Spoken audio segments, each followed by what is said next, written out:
Until we figure out what is happening in this town, we won't stop. Kelly Prime's son Kyle is one of at least 7 kids in Ripon, California, who've been diagnosed with cancer over the last 4 years. She and another mom first removed a cell phone tower from a local elementary school campus. Now they're taking a closer look at a dangerous chemical found in the town's water supply. My gut tells me that something is here that's causing these issues. This site in Ripon was once home to a Nestle plant that used trichloroethylene, or TCE, to decaffeinate coffee until the 1970s. Nestle discharged the plant's wastewater into the city's sewers.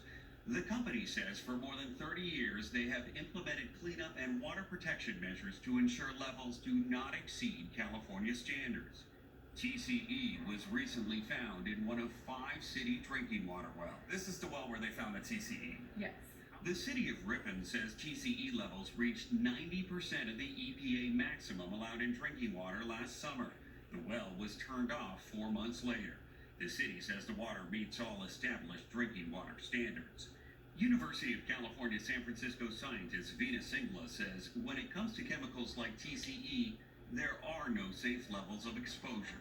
Drinking water standards and guidelines that we have now are many decades old, and they don't account for the latest science that shows that pregnant women and children are more susceptible to TCE.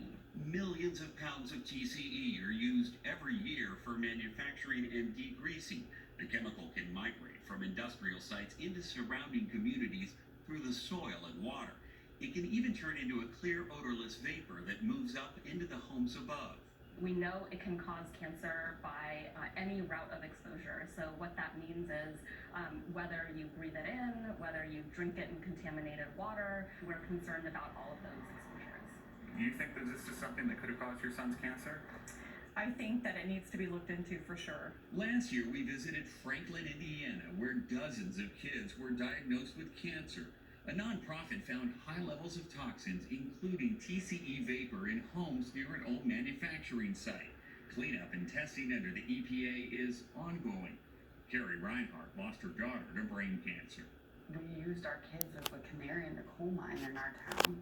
And in White Bear Township, Minnesota, community members diagnosed with cancer and their loved ones were outraged after learning a company that makes fishing sinkers and battery terminal posts admitted TCE had been leaking into the air for years, at points reaching 7 times what was allowed. In Ripon, families are calling for additional vapor testing. We have a lot more questions than we do answers. So until we get those answers to those questions, we are very concerned. Regulators say potential health effects from TCE depend on the amount and length of exposure, and it can be difficult to trace the cause of any one cancer diagnosis. But Prime says after seeing her son's battle firsthand, she'll do anything to prevent other parents from experiencing the same pain. It was hell. I mean, it's life altering. It's sick every day, losing weight, losing his hair. Your son's in remission now. What keeps you going? The fight that these kids have in them, like we have to show them that we will fight for them. For CBS This Morning, Carter Evans, Ripon, California.